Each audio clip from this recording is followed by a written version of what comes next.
Hello, everybody. Welcome into the Fantasy Pros Football Podcast. I'm Ryan Wormeli, joined on this Friday morning by Derek Brown and by Pat Fitzmaurice. Fellas, it is week 15. We are into the fantasy playoffs. Unfortunately, for some, the fantasy playoffs started last night with a real dud of a Thursday night game. Rams, 49ers, 12-6 Rams win. Very, very few players in this game performed for their fantasy managers. Puka Nacua did have 7 catches for 97 yards. Kyren Williams rushed 29 times on short rest for 108 yards. No touchdowns in this game. First time all season, and just what a way to kick things off here in week 15, Fitz. Credit to the guys who were able to have solid games in that brickfest of a contest. Puka Nacua, maybe the reason he deserves to be a slam dunk first rounder next year, that he was still able to have a pretty good game, despite, Matthew Stafford putting up awful numbers. Kyren Williams, just on volume alone. That's really about it. I mean, I guess George Kittle wasn't a complete disaster, but man, I started Brock Purdy in 2 games, playoff games. Yikes. Was going against Cooper Kupp in 1. That feels pretty good. I will say this to people, though, and I have already seen such questions like, help, I had Cooper Kupp. Now look at my lineup. I need upside. Do not, if you had one of your leadoff hitters strike out, don't change the rest of the batting order, man. Don't use this as an excuse to make suboptimal lineup decisions. People have this upside thing, and no, I'm not benching CeeDee Lamb for Nick Westbrook-Akine because you need upside. Don't make silly decisions. Just put out that optimal lineup you were going to go with anyway. That's the best call. Because look, you look at teams' lineups every week. There are always a couple of brick spots. A couple of guys have duds. You just happen to have your dud early on. Don't get crazy with the rest of your lineup and make suboptimal choices. Yeah, it's I think emotionally and psychologically, it's different when your dud is oh man, I only got 5 points from a guy I was counting on for 15, as opposed to literally seeing a goose egg. I think it's easier just for your brain to panic more when you see an actual 0 there. By the way, shouts to Erickson, who on our Tuesday trade show after week 1 was telling us to trade away and sell high on Cooper Kupp. Obviously, he didn't know that Kupp was specifically going to get a 0 in week 15, but he was kind of taking a tongue-in-cheek victory lap about that this morning with us in Slack for ultimately being proven right, I suppose. Debro, I mean, obviously Kupp is kind of the big story getting the 0, but Jennings had 9 targets and just 2 catches for 31 yards.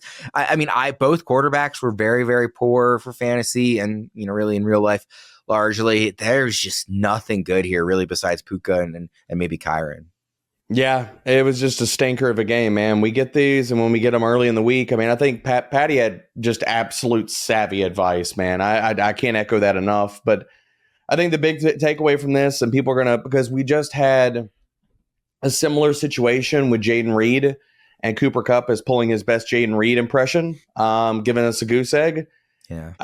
Don't overreact. Look, if it makes the difference between starting one quarterback versus the other, then I understand it. If they're in the same area code, but you're not blowing up your entire lineup and being I'm playing MVS and deep targets over this guy. No, don't make ridiculous decisions and cloak it in the fact of I need to sit here and make up for the 0 of Cooper Kupp. Because the other part about this is you're going to have other teams and maybe whoever you're facing that are dealing with possibly other players outside of Puka Nacua that stunk in this game.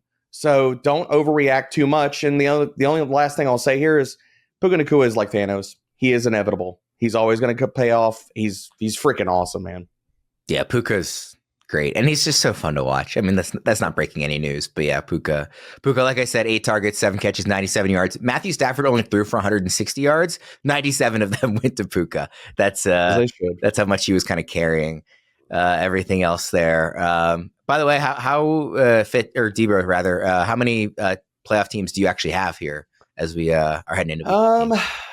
I think I've got 6 out of my 8 or 10 leagues that I'm playing in this year. I've got 3 or 4 first round buys, so not a whole lot of management for this week. Although our content league, I think, are we playing each other in that playoff game? No, Worm? I'm facing Bogman and you're facing John. We started the playoffs a week early for some reason in that league, so don't get me started on that. I had a don't get me started on that. Joey had to remind me. I had a bye-laden first round game, and I think Bogman doubled my score in that. See, I would have had a bye. I had Lamar and stuff like that, but I managed to get a bye in that league, so I survived that week 14 bye. I don't know why Mayor did it like that. That's a Mayor complaint we have. 14-teamer, and I had to start Patrick Taylor last night. So, talking about zeros in your lineup, I'm dealing with one. I'm going up against Bogman. He had 3 players last night. He had Stafford, he had Garendo, and he had one other, somebody who didn't do very. I think Kittle maybe. Now I'm rooting for Bogman. That's all I heard. I'm rooting for Bogman. All right, let's jump in here. This is our Friday show. All of our weekly consensus rankings and tiers can be found at fantasypros.com/rankings. By the way, if you're juggling multiple fantasy football teams that are still alive in the playoffs and feeling overwhelmed, Fantasy Pros will help you simplify things. With Fantasy Pros Multi-League Assistant, you can see the latest news, notes, and rankings for every single player across all your teams. It's all in one spot, making your path to victory clearer and easier. Dive in and let us help you dominate all your leagues with the Multi-League Assistant at fantasypros.com/myplaybook or on the Fantasy Football My Playbook app. All right, guys, we'll dive in here. Really fun slate, by the way. Lots of good games. Honestly, I'm really excited for this Sunday action. We're going to kick off with maybe a less exciting game, but one that I still think is relevant for fantasy purposes, and that's Jets at Jaguars. And I want to ask D-Bro, is Isaiah Davis the backup running back that we want to be rostering / starting for the Jets when Breece Hall is out? Or do we still like Braelon Allen as that fill-in option? Their actual volume and workload last week, I don't have the snap percentages in front of me, but the actual touches they got last week and their production was very similar. Davis, of course, getting the touchdown and Braelon Allen not getting one. But if Breece Hall is out, are we more interested in Davis than Allen, or is it still kind of thinking Allen first? It's Davis over Allen for me. And yeah, if you look at the box scores and their snap counts and stuff, they're very, very similar. They basically split the workload almost immediately down the middle. I think the big difference for me, though, that pushes it, and we're going off a 1-game sample. So again, this is kind of parsing through things, but Davis got 75% of the red zone snaps. And so that, I think, turns the tide for him a little bit. So while I've seen consensus has Braelon Allen ranked above Isaiah Davis, that's not how I'm approaching it. I have Isaiah Davis. If you want to inch one of these, I think they're both RB3s, but if you're inching one guy a little bit closer to RB2 status, considering the matchup, I think it's Isaiah Davis. And again, honestly, too, on a per touch basis, he's been better than Braelon Allen this year. He's got a 6.7% explosive run rate. He's forced missed tackles on 20% of his opportunities. So whether it's talent, whether it's opportunity, situation and stuff like that, I lean Davis here. And by the way, Fitz, this is very likely to be relevant this week. Our Are They Playing tool on fantasypros.com gives Breece Hall just a 12% chance to play. We don't have Friday practice reports yet, so it's possible that changes with some really optimistic news, but it is not looking good for Breece Hall. So folks who are relying on one of these backups, if you have both or if you have one or the other, are going to have to make this decision. Yeah, and really no incentive for the Jets to push it with Breece Hall, considering that they're pretty much done with their season and just playing for draft position at this point. I disagree with you, bro. I guess I tend to think it's Breece Allen, and I'm trying to set my Wisconsin bias aside here, but he's been the primary backup to Breece Hall all year. And yes, I know they split touches last week, but I think Braylon's probably going to be the main guy on early downs. And I think Davis could be more valuable if the game script goes sideways and the Jets are behind by multiple scores. But is that going to happen against the Mac Jones-led Jaguars? I tend to think not. And I don't know, as far as that performance stuff, D-Bro, I just don't know if the sample size with Davis is significant enough to really put much into his small rate numbers. He just hasn't had a lot of work. So, I think they're probably pretty close in value, and I've maybe got Braelon Allen ranked 2 spots higher than Davis, but forced to make a choice, I would still take Braelon Allen. By the way, on the other side of this one, they announced this morning that Evan Ingram is done for the year with a torn labrum. Not really sure, outside of the fact that you won't have Ingram himself, not really sure how much that impacts fantasy, just with this offense being kind of as useless as it is. 15 targets coming for Brian Thomas Jr., maybe more people looking for a streamer tight end. Jordan Yeah. Akins. Go get Jordan Akins of the Browns. With no David Njoku, like I think Akins, who is probably about, 1% rostered in Yahoo leagues. Heck, Jameis Winston is throwing it 43 times a game. So seems like Akins could be a pretty good spot start if you're an Engram manager who needs someone. I think him or Isaiah Likely might be out there. Also, the pickup of the week, Du Jour, which I like him. Stone Smart, some other names out there. I think it's a good point on Brian Thomas, too. I mean, I didn't really include him because he's already kind of in very startable territory, but you're right. I mean, who are they possibly going to throw to in that offense besides him? So lots of targets coming his way. Let's go to Bengals at Titans. And I know Jamar Chase has been, like, outside of Saquon, the best player in fantasy this season. He's been amazing. Are we tempering expectations at all for both him and or T. Higgins, who's coming off of a down game against a Titans defense that has not really allowed many fantasy points to opposing wide receivers this year? I think they're in the top 3 in fewest allowed the last time I had looked. Fitz, obviously you're starting Jamar Chase, and T. Higgins is still ranked, relatively highly. I think he's wide receiver 9 in ECR, but are we lowering expectations a bit with the matchup? Not at all. And the Titans have actually allowed the fewest fantasy points to wide receivers. So, but here's why I'm not worried about that at all. For whatever reason, even though the Titans have a good run defense, their defense has been a run funnel. Opponents have run the ball against the Titans on 47.6% of their offensive snaps, 7th highest rate in the league. That's just not how the Bengals roll. They are not going to give it to Chase Brown 25 times. It's just not how they operate. Like, this has been an insanely pass-heavy offense for the Bengals, maybe too pass-heavy, some critics would contend. Over the Bengals' last 6 games, Joe Burrow has averaged 44 pass attempts and 29.3 completions. Here are Jamar Chase's target totals over Cincinnati's last 6 games. 11, 11, 17, 13, 9, 18. I mean, like, I'm not worried in the least about Jamar Chase, and I bet the over on his yardage prop, which was artificially low because of the matchup. It was like 80-some yards. Like, I think he's going to smash it and have another 100-yard game. Is he wide receiver 1 for you this week, even with the matchup? Yeah. Slam dunk. Yeah. Yep. And to be clear, I'm not at all suggesting anybody's sitting Chase here, right? Just kind of about managing expectations. Debro, I saw you nodding along. So are you kind of in total agreement? Chase, number 1, don't even worry about it.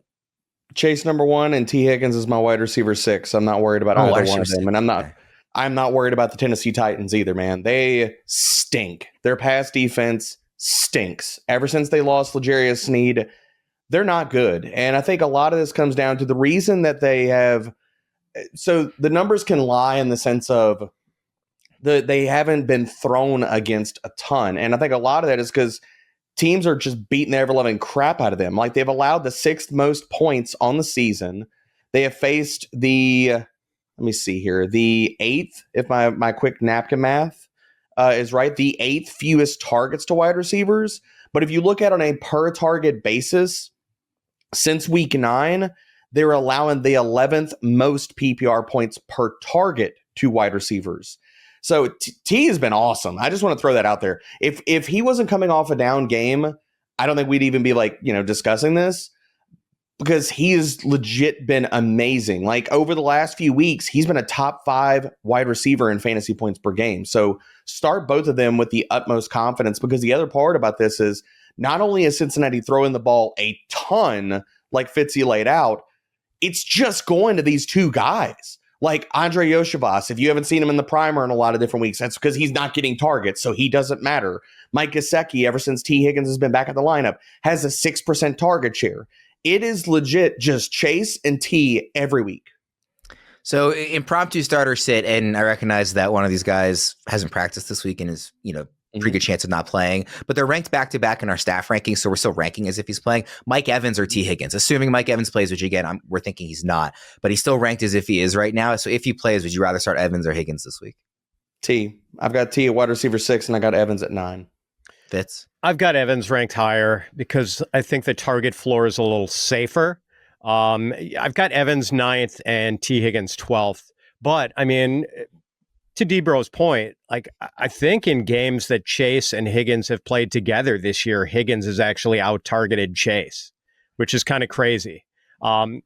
Pretty sure about that. Maybe Chase overtook him with the 18 target game last week. But yeah, so like really good outlooks for both. But I just think Evans is pretty much a lock for 8 targets. And Higgins has, his downside is what we saw in week 14. I mean, Pat, you laid out the target totals for Chase. This is T over the last, all right, before the Dallas game. This is his last 6 games. 10 targets, 14, 7, 8, 13, and 10. Yeah. Yeah, I think that's been the case in past years too. Not like every single time, but that there have been chunks of time too where when they're on the field together, T is getting more targeted than Jamar. So that's been something that Burrow's done in the past. All right, let's go to the next game. Ravens at Giants, biggest spread of the season. I think it's 16.5 last time I looked, which is quite frankly, that's too many points. But I wanted to ask about Malik Nabers. Obviously, Tommy DeVito starting in New York. They announced that earlier this week. Nabers, stylistically, has been comped, and you made this comp too, Debro, to Jamar Chase. Jamar Chase absolutely torches this Ravens secondary, and it's not even Joe Burrow making the perfect pass. I mean, sometimes it is. Obviously, they're a very good tandem. But a lot of times, it's he just gets the ball, and the Ravens can't tackle him. So from a fantasy manager's perspective, it's really easy to say, the Ravens secondary playing a little bit better since they moved Kyle Hamilton back deep and, bad quarterback position. I kind of look at this and say, Nabers is the type of guy that just gives his team fits. And I could see him, breaking off a couple of ones, assuming, he's healthy and playing. So are you interested in starting Malik Nabers in this matchup this week? I'm not. And with no teams on a bye, we're looking at, I think the proper way to look at Nabers this week is as a low-end wide receiver 3. Over the last 2 games, he's finished as wide receiver 25, wide receiver 26, but a lot of that is we have teams on a bye, other players are out and stuff. If you'd have had all these other teams playing, that would have pushed him down the ranks. So this week, I've got Nabers at wide receiver 36, like barely scraping in as a wide receiver 3. I just don't have any faith in freaking Tommy DeVito. Like, I understand all the reasons to believe in Malik Nabers and with the matchup and all of that, but unless he's going to throw the freaking ball to himself, it probably doesn't even matter because of the target quality he's going to get. Like, so for me, it's just, I believe in other wide receivers. I believe in other matchups and stuff. This is not a knock on his talent. It really just comes down to the situation. Like, I have more faith in playing Jalen Waddle this week. I would probably roll out Brian Thomas Jr. with similar bad quarterback play, but also in a situation where there's nobody else to catch the freaking ball. It's rough. Like, I'll play Adam Thielen over Malik Nabers. That might sound insane, but look at his production over the last 2 weeks. In ECR, he is much higher than you have him. You are well below consensus. He's actually wide receiver 21 in ECR right now. That's high, half man. PPR scoring. That doesn't even line up with his production over the last 2 games. He's just behind the 4 names ahead of him: JSN, Garrett Wilson, Ladd McConkey, Jerry Jeudy. The 4 names behind him: Calvin Ridley, Zay Flowers, DK Metcalf, DJ Moore. That's kind of the range that Nabers is sitting in. How is Zay Flowers ranked behind him? Like, all things considered, I don't. I can say from the Ravens' perspective, I think they're just going to run Derrick Henry like a bunch in this game. I was about to curse. They're going to run Derrick Henry a lot, and I don't know how many targets there will be to go around for the receivers. So I kind of get it, but at the same time, like, yes, Flowers is paired with Lamar Jackson. Malik Nabers is paired with Tommy DeVito. At a certain point, that might be all you really need to know. Fitz, what do you think about that ranking for Nabers, wide receiver 21 in ECR? So I am between ECR and Debro. I've got him at wide receiver 26, but I can throw out some numbers that support Debro's ranking of him. So since coming back from his early season concussion in week 7, Malik Nabers is averaging 61.9 receiving yards a game, 9.6 yards per catch, 5.9 yards per target, has not scored a touchdown in any of those 7 games. He is tied for wide receiver 38 in points per game since week 7. Oof. And I looked at the Tommy DeVito player prop for passing yardage last night. I think it's set 180.5, I believe was the number. So even if Malik Nabers gets, 40% of that, he's not sniffing a 100-yard game. The quarterback situation is awful. The Giants are down a couple of starting linemen. this is just a bad situation. And I know people are going to look at the Ravens defense and see that they've allowed whatever it is, the most or second most receiving yards to wide receiver. Like, don't get snookered by that, man. This is not a good matchup. And like, in some spots, I'm forced to play Nabers in one playoff game this week, but I'm not excited about it. Since week 7, he has 1 red zone target. Since week 7, he has not surpassed 79 receiving yards in any game. Do we really think, like, first of all, if he doesn't score a touchdown this week, he's not going to be a wide receiver 2. Let's get that out of the way. So the chances of him scoring a touchdown with one red zone target since week 7 are almost non-existent.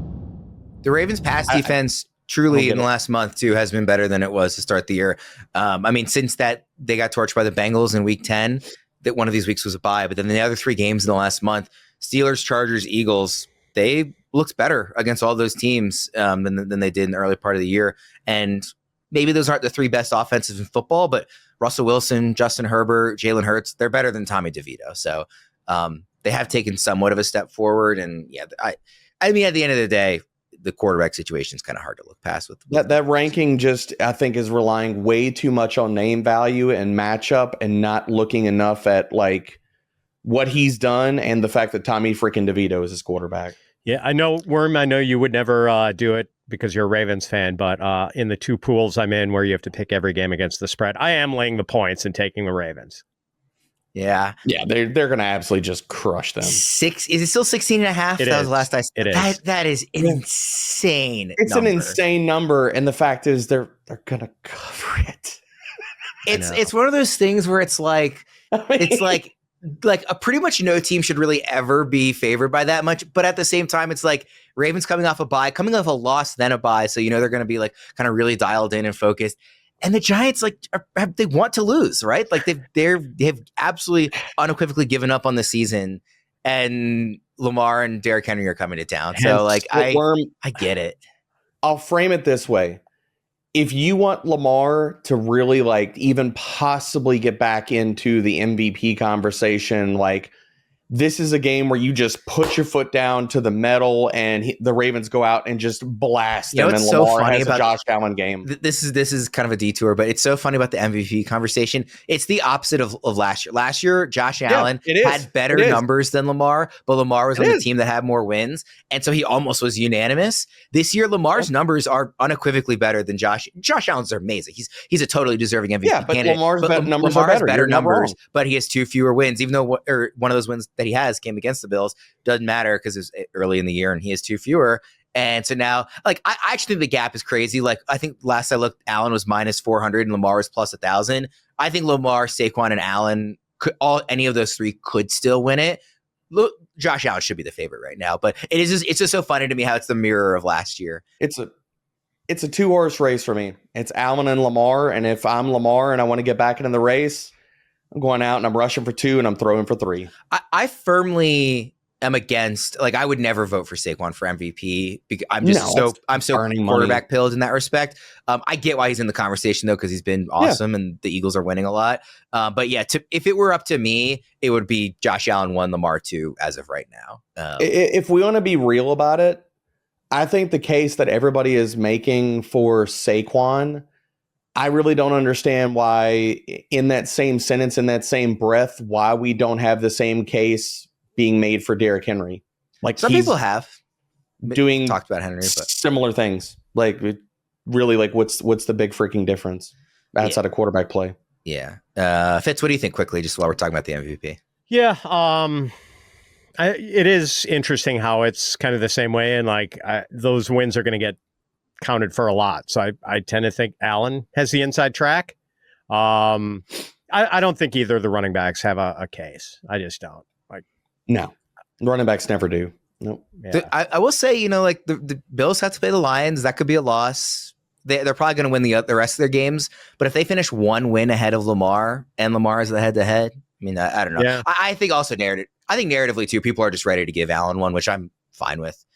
Lamar has 2. Yeah, he just won last year. If he plays a good game, If Allen plays a good game and they beat the Lions, like that probably puts him over the top. It feels borderline locked up. If you he need plays well and Lions beats the to Lions. win, and Lamar goes out and he absolutely just owns the Giants this week. And again, I'm not here making the case for Lamar. I do think the gap is too wide right now, though. This is you're not wrong. My main point. You're not wrong.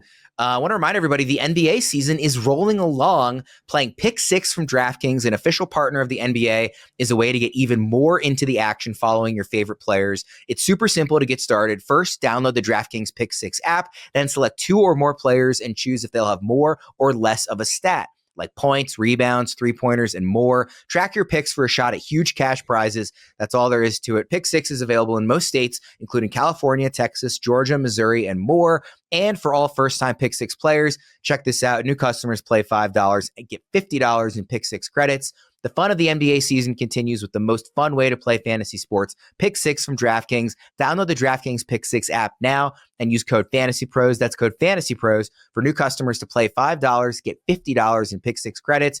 Only on DraftKings Pick 6. The crown is yours. All right, guys, let's go to Dolphins at Texans.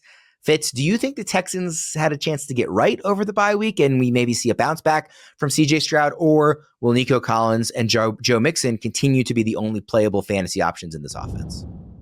Well, I've got CJ Stroud ranked QB 21 this week, so not a lot of optimism reflected in that ranking. I just don't think a bye week was going to be enough for the Texans to fortify that paper mache offensive line they have. I mean, the Texans have allowed pressures on a league high 27.2% of CJ Stroud's dropbacks this year. They have also allowed a league high 59 hurries. No other offensive line has allowed more than 48 hurries. So 11 hurries more than the next worst offensive line. It's just a bad situation for CJ Stroud, which is why I've been below consensus on him like for months now. Do you think you're going to be ranking him, maybe not aggressively, but close to the range we had him coming into this year when we were talking about our 2025 rankings? Or has this year been enough of a disappointment that you were going to keep him outside of the top 10 or whatever number you want to put on it? No, I mean, he's going to be maybe a little lower, but I think he'll probably be on the border of like QB1 and QB2 range in my offseason rankings, but that's going to vary depending on what sort of moves the Texans make as far as signing or drafting offensive linemen, because they need help. They need a couple of new bodies at least. Yeah. Debra, what do you think about for this week in particular, but also I guess the same question about kind of the future for Stroud? There's an avenue for Stroud to have a good game here. I've got him at QB 18, so I'm basically dancing in the same area code as Fitzy here. So I don't think that he's going to have a monster game or anything like that. But like there's an avenue for him to have a good game. Like Miami's pass defense has faltered in recent weeks. Like since week 9, they're allowing the 7th highest success rate per dropback. The worry that I have with CJ Stroud is it's a lot of it has been the offensive line. I have to be and keep it a buck here. Also, that Stroud is not playing good. Like if you look at it, he's holding the ball too long. There's open throws like on his film where there's downfield throws to Tank Dell, where a lot of those passes you're seeing last year, he's completing those. So I think Stroud is just not playing good football right now. So while I think he can take advantage of the matchup to an extent, I don't think we're going to see a top 12 game out of him and a true like bounce back. Like I want to see it for CJ Stroud. I just don't know if we're going to see it this year. Like he's taken a lot of hits and he's been playing quarterback pretty bad lately. Like as far as 2025, he's probably going to end up somewhere in like that QB 15 to 17 range for me, because really like for the guys for these pocket passers to be in that top 12, top 8, top 5, like top 13 kind of range, it's not only do you need to throw for a lot of yards, but you got to get a lot of touchdowns and you're going to need play volume. Like Joe Burrow is crushing right now because the Bengals are leading everybody in pace and passing rate and all these parts of things. Like Houston, I was hopeful was going to do that this year. We haven't seen that at all. Like they've turtled in a lot of different games. Like you've seen some blips where the pass rate over expectation has jumped up, but Stroud's not playing good. So it's not like they've done anything out of it, or the offensive line has got him crushed. And so for next year, it's hard for me to walk into it like I did this previous year, where even if they do add some weaponry or blocking on the front end, I don't know if we're going to get the passing rate that's going to help elevate Stroud to QB1 territory. Yeah, it's a fair point. I wouldn't be opposed to seeing them add another pass catcher too. Just, Diggs another. Oh, they're going to have to. Obviously out of the picture, Dell has been a disappointment. Like, you have Nico still, obviously, but like, in addition to the offensive line, I do feel like you need another guy there. Let's go to Colts-Broncos. This is an interesting one. D-Bro, the Colts have a terrible run defense, but the Broncos backfield has been maybe the biggest headache to predict all season long in fantasy this year. Are we taking a chance on any Denver running back this week, given how tasty the matchup is? Or are you just staying away and saying it's the fantasy playoffs, I can't risk trusting Sean Payton? I can't risk trusting Sean Payton. The only way that I think you're taking a shot on this backfield is if you were in dire straits in a deep league. Like, I'm talking like a 14-teamer or a situation where it's like you're dealing with, even with there's no buys this week. So like, what injuries are we talking about? Unless like you're dealing with, okay, I have Kenneth Walker, I have Breece Hall, I'm out of running backs. Then in that instance, sure, I understand playing Jaleel McLaughlin. I cannot play Javonte Williams. I will not go down the Audric Estime well. McLaughlin has only had 29% to 36% of the snaps for the last 2 games, but he's averaging 11 touches, 64 rushing yards. He's been good on a per touch basis. So like, this is the best case I can make for it. It would be Jaleel McLaughlin as a low desperation, low in flex. But outside of that, no way. I'm staying away from the backfield. Fitz, if Sean Payton, and he was given truth serum, and he came out and said, pick any player, Javonte, Estime, McLaughlin, whatever player we give him truth serum. He says that player is getting 17 touches in this game. Bo Nix. Where would you? Yeah, Bo Nix. Where would you if we knew which running back it was going to be on the roulette wheel? Which one? Not which one. Would you want to start that person? If I knew there were 17 touches, yes. I would if we had an inkling for sure. And my best guess would also be Jaleel McLaughlin, just because he was sort of leading the backfield last time we saw them with 14 carries for 84 yards against the Browns in week 13. And he looked good. Like, he is the quickest guy in this backfield without question. Like, he's just got a lot more sizzle to his running style than either Javonte Williams or Audric Estime. And as you mentioned, the Colts have given up the second most rushing yards to running backs this year. But like, yeah, it's really hard to get McLaughlin in your lineup. Like, maybe I can't remember if I am starting him or if he was the last man out in a playoff game I'm in, but it's a 3 flex league. And he was either going to be the third flex or the first guy on the bench. Yeah. I want to ask on the other side of this matchup too about Anthony Richardson. Since regaining the starting job in Indy, he has finished as a top 9 fantasy quarterback in 2 of the 3 weeks.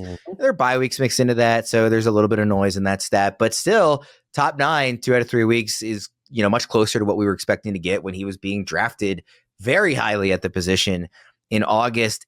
D-Bro, is he back to being a high-level starting option for fantasy managers?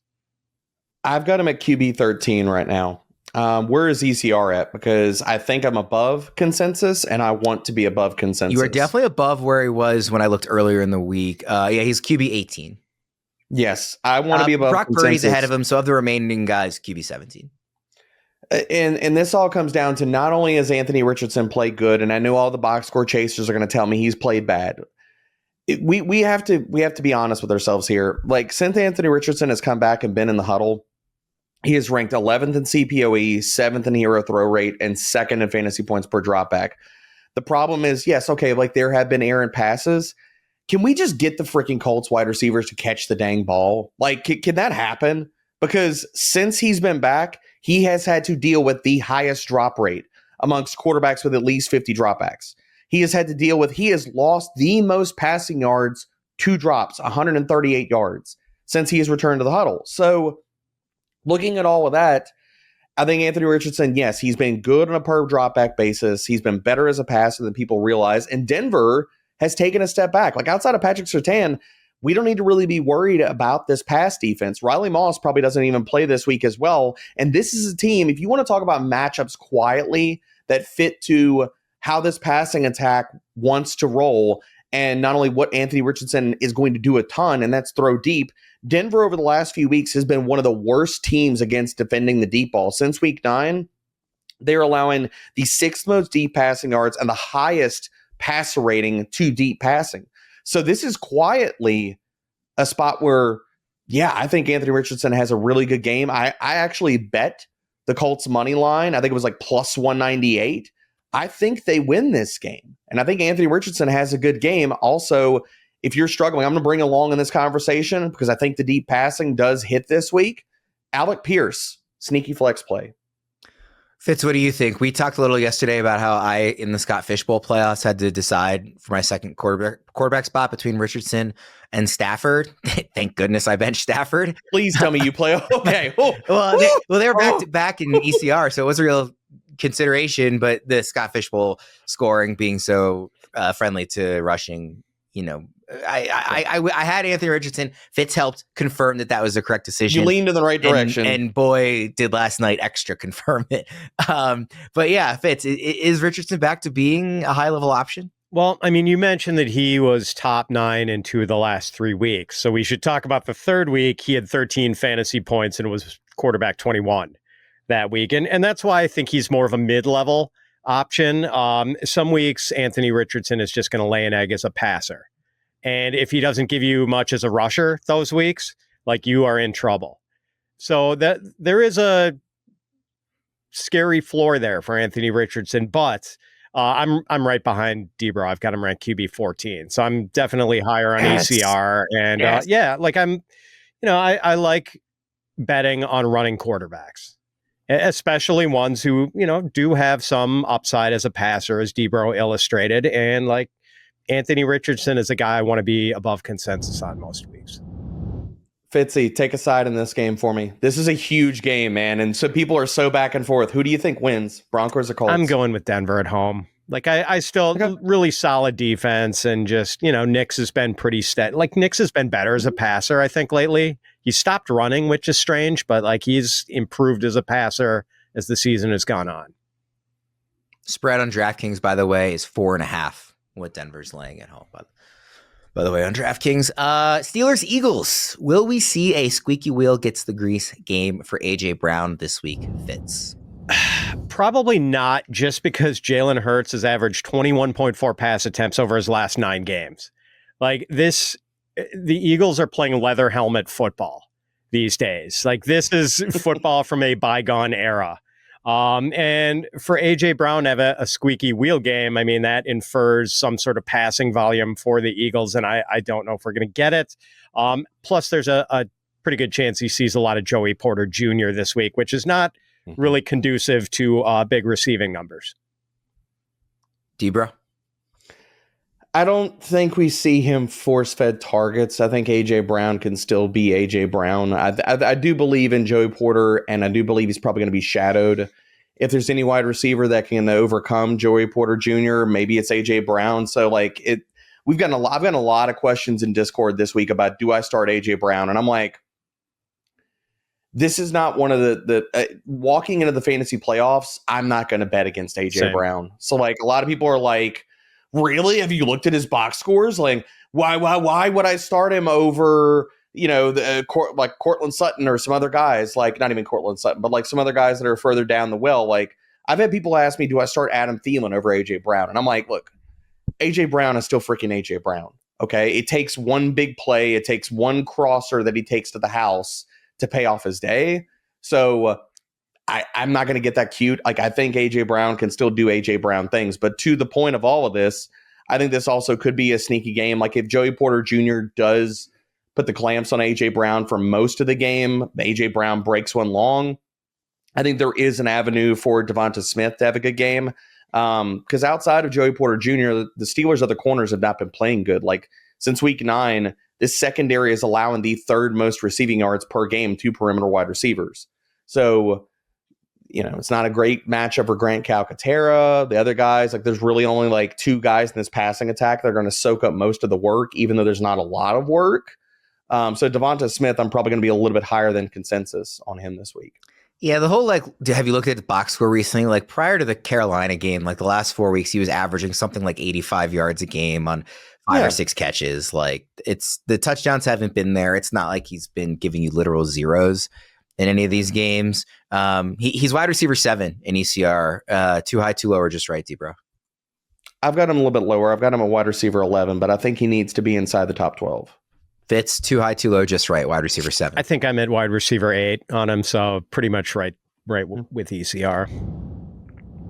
Growing up, basketball was never near the top of my list of favorite sports. I always preferred baseball and then football as I got older. But once I was in college at Maryland, I completely fell in love with the atmosphere at college basketball games, the energy, the passion, the noise, the chills. There's no fan experience in the world quite like a high-level college hoops game. And now that I'm well past my days as a student, when I need basketball tickets, I turn to Game Time. Game Time has this new feature called Game Time Picks, which filters out the fluff to show you only incredible deals on great seats. It makes getting tickets to see your favorite teams play live even easier. The list of my favorite features on the Game Time app is too long to read everything, but here are some standouts for me personally. I love the Game Time Picks curation, obviously, especially since I can use it for not just sports, but concerts, comedy, theater, and more. I also love the all-in pricing, so there are no surprise fees at checkout. There's nothing in the world more infuriating than thinking I know what I'm about to spend on a purchase, then getting hit with a surprise fee at the last second.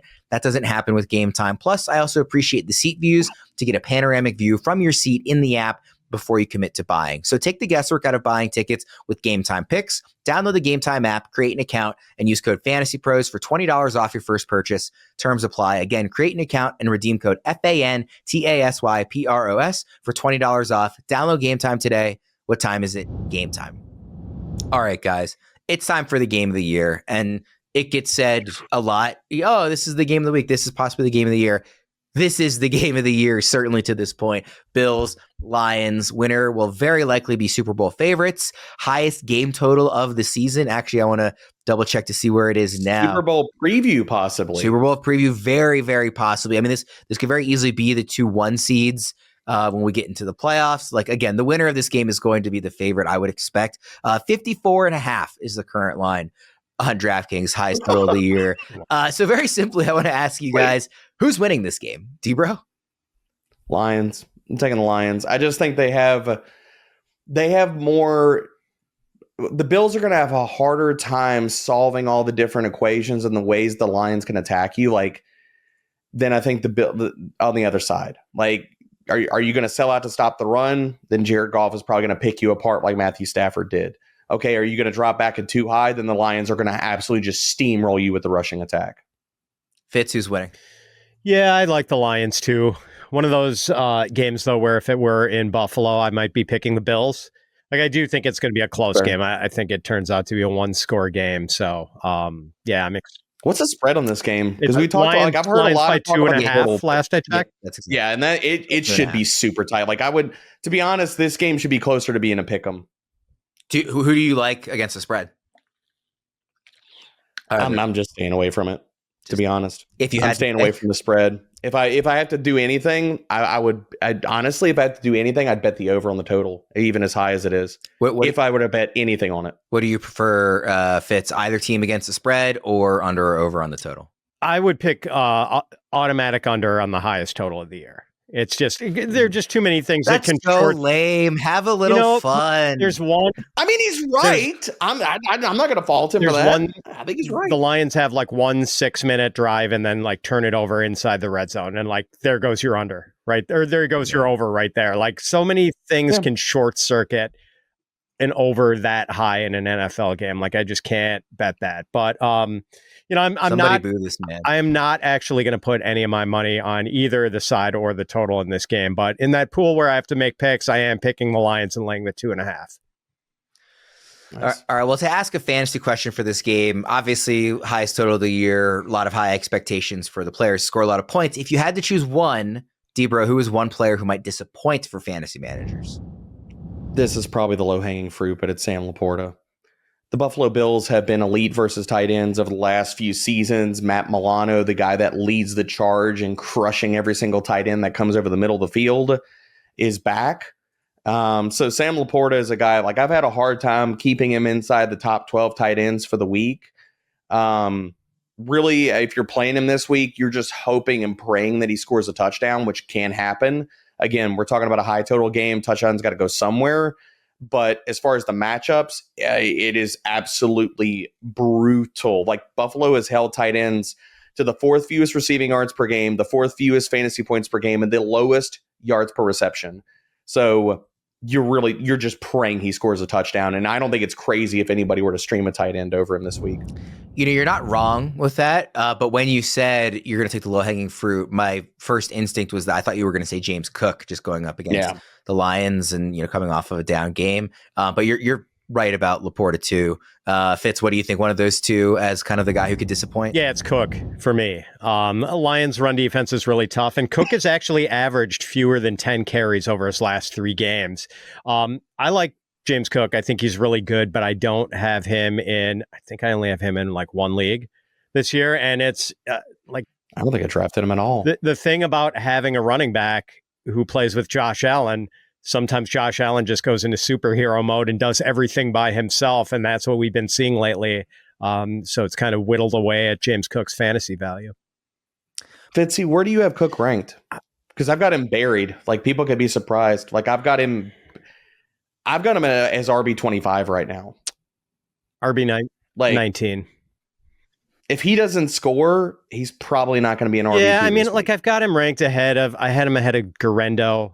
I had him ahead of Aaron Jones, who's dealing with the back thing. I've got him ahead of Tyrone Tracy Jr., whose entire offensive line is beaten up. Ahead of Najee, guys like that. So, I don't think that's too aggressive.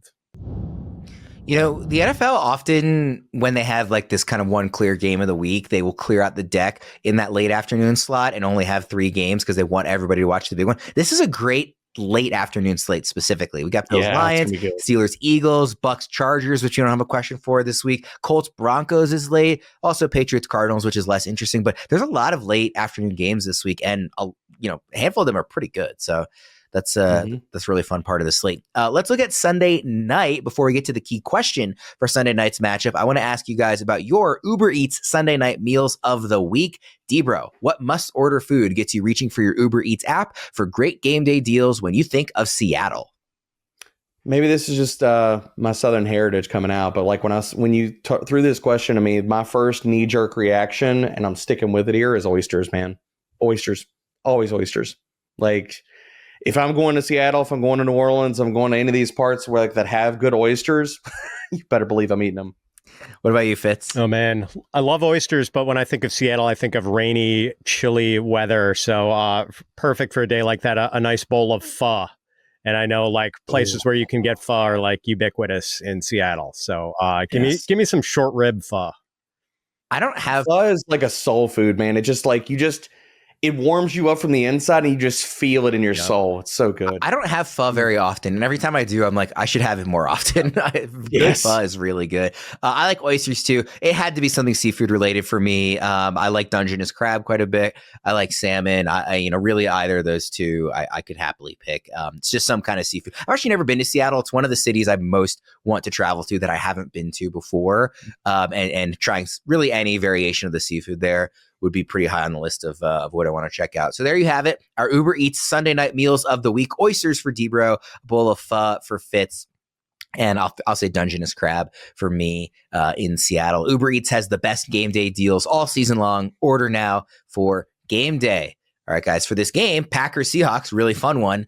Fitz, is DK Metcalf still a must start? What's our concern level with him in fantasy? He is a must start for me. I mean, it's still a pretty low concern level. I know he's gone 4 straight games without a touchdown and 4 straight games with 70 or fewer receiving yards. Probably the emergence of Jackson Smith and Jigba has at least put a small dent in DK's fantasy value. But on the other hand, like Tyler Lockett is just invisible now and not really involved in this offense. So there are targets for DK. I'm just going to keep betting on this huge freakishly athletic wide receiver who has just consistently put up good numbers year after year. Like I'm going to keep making that bet. What do you think, D-Bro? I think he should be started. I've got him at wide receiver 24, which is probably below consensus. I've got JSN ranked above him, but I think he's a wide receiver too. I think it depends on the context of your league and of your team and stuff like that. But based off of where you're starting, if you're starting him, like I think some other guys like could make the roster or could make the list. Like I want to stay in the flames with Jordan Addison. I'll start him over DK Metcalf. I love DeAndre Hopkins this week. I'm starting him over DK Metcalf. So I think he's in the wide receiver 2 conversation, and a lot of teams that is going to put him in must start category. But I think it comes down to team build. I don't think that he's not a guy at this point where I feel like you just see him on your roster and you say, okay, playing him automatically. I don't think I'm not there, but considering where, your team is built and stuff like that, he's probably going to be in the starting lineup for a lot of people too, though. Don't overthink it. Just gut reaction, shooting from the hip. Where will JSN be ranked in 2025 wide receiver rankings, and where will DK Metcalf be ranked? What's that gap going to look like, D-Bro? Ooh. Wide receiver 12 to 14 versus wide receiver 17 to 20. Fitz? Not far. And JSN takes the favor. I'll predict JSN is wide receiver 15 and DK is wide receiver 23. Okay. So, a handful of spots apart for both of you guys. All right, let's look. Why do we have a Monday night doubleheader this week? Was there a reason for that? Just they wanted to test the it out NFL late wants in the year? chaos. I don't know. I I did a double take when I saw that. I was not expecting that. Well, one of those games is Bears-Vikings. Jordan Addison obviously has been really incredible. 2 of the last 3 weeks, he's been a top 3 fantasy wide receiver. One of those weeks, he was number 1. How is he going to follow up his insane 3-touchdown week 14 performance? And by the way, he's going up against the Bears, which a few weeks ago was the other of those top 3 wide receiver finishes. So he's done well in this matchup before. Fitz, how is he going to follow up week 14? Yeah, Addison is one of the players, I need upside people are going to be starting over CeeDee Lamb this week, which I personally think would be a mistake. Like, he's a hard guy to peg because he obviously had he had a big game against the Bears a couple weeks ago and gets him again now, 162 yards and a touchdown. And obviously he destroyed the Falcons last week, 133 yards, 3 touchdowns. But Addison has also had 42 or fewer receiving yards in 5 of the 11 games he's played this season. So there are whiffs here. Like, he's a slugger, man. Swing for the fences. He's going to strike out a few times. The Vikings obviously have some other talented pass catchers. Justin Jefferson. It's never going to surprise anyone if he gives you a 140-yard game. TJ Hawkinson had more than 100 receiving yards against the Bears a couple weeks ago too. So, but Addison is a terrific player, man. And if you watched his last college season at Pitt, that this guy is a true stud. So, as with DK, I'm inclined to keep betting on, just a guy who I know to be a good receiver, even if he's got some target competition. What do you think, D-Bro? I feel like Addison's wide receiver 27 in ECR. That feels a bit low with what he's done lately. Too low. And Fitzy, I love you, but I'm one of the guys that I'm going to play Addison over CeeDee Lamb. I've got him at wide receiver 19. I got Lamb at wide receiver 22. The Carolina secondary has been better. It's freaking Cooper Rush. CeeDee Lamb's banged up. I can't say that he doesn't get popped one time and then leaves the game. I think Addison just crushes again, and the Chicago Bears team has given up. They are done. The season is done. Pass defense has given up. The run defense has given up. If Aaron Jones is not 100%, then Minnesota's going to throw the ball even more. I mean, Addison has been on fire, man. And I was really low on Addison entering this season, so I'm going to own that L here. Looked at the gate like it was going to be a good. I was like, oh well. I mean, look what he's doing over the first part of the season. Like weeks 1 through 8, wide receiver 46 in fantasy points per game. Since week 9, this dude is the wide receiver 6 in fantasy points per game, and he is making me own the L for fading him this year. I'm staying in the flames, dude. I think Addison and this passing attack just take advantage of what is a Bears team that is ready to turn the page to 2025, and the Vikings are just going to absolutely crush them this week. Didn't I offer you Addison in a trade in our Dynasty League this offseason? And you laughed in I my don't face. know. You've sent me a lot of bad trades, Worm. I've kind of lost count You of how sent many. me a pretty terrible one recently that I will not throw you under the bus for publicly. Pretty terrible. Whatever. One more Monday night game here. Falcons-Raiders. Sincere McCormick has at least 12 carries in back-to-back games. D-Bro, just keep it simple on this one. Where are we ranking McCormick for week 15? I've got him as a top 24 running back. I'm pulling it up right now. I think I've got him at I've got him at running back 23 for the week. Antonio Pierce has stayed right with his promise to get him more work, and Sincere has been good, man. 19% missed tackle rate, 2.84 yards of contact per attempt. This is another game where Sincere is probably going to flirt with 20 touches, and if he gets into the end zone, he is an RB2 for the week.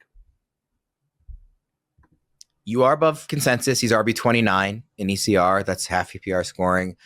Fitz, what do you think? Where are you ranking him? I've got him RB 27, and I might have to move him up a little more. I've got him right behind, starting at running back 23, Tyrone Tracy, Najee Harris, Ramondre Stevenson, Braelon Allen, DeAndre Swift, Sincere McCormick. I could certainly make a case for putting him ahead of Braelon Allen and DeAndre Swift. Swift for sure. I mean, Swift is dealing with a groin issue. Like, the Bears haven't been running the ball well lately, and like Debro said, they're waving the white flag. The matchup is terrible too. So he probably needs to come up. I think he's flex worthy. It's not a super easy matchup against the Falcons, who are much better against the run than the pass.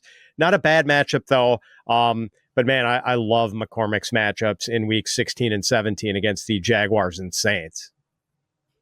Yeah, he's the quiet guy that could help people to titles that they picked up off the waiver wire. we saw it from the Raiders last year. Maybe we see it again with a different name this year. True. We'll wrap up there. I do just want to make a note for everybody that we are up for the Best Fantasy Betting and Gaming Podcast Award from Sports Podcast Group. So if everybody feels like we helped them at all in any way, shape, or form, make the fantasy playoffs, hopefully ultimately win a title this year, we would really appreciate if you would go vote on that. Again, that's the Best Fantasy Betting and Gaming Podcast Award, and that's through Sports Podcast Group. So if you are so inclined, and no pressure to do so, but we would appreciate a vote there. It's been really fun kind of helping everybody out, and we got a few more weeks left to finish strong. So hopefully these questions can help get everybody to what should be the semifinals in most leagues. Thank you again, Mayor, for making next week the finals in our league for some reason. For Debro and Fitz, I'm Ryan Wormeli. Thanks everybody for tuning in, and we'll see you again next week.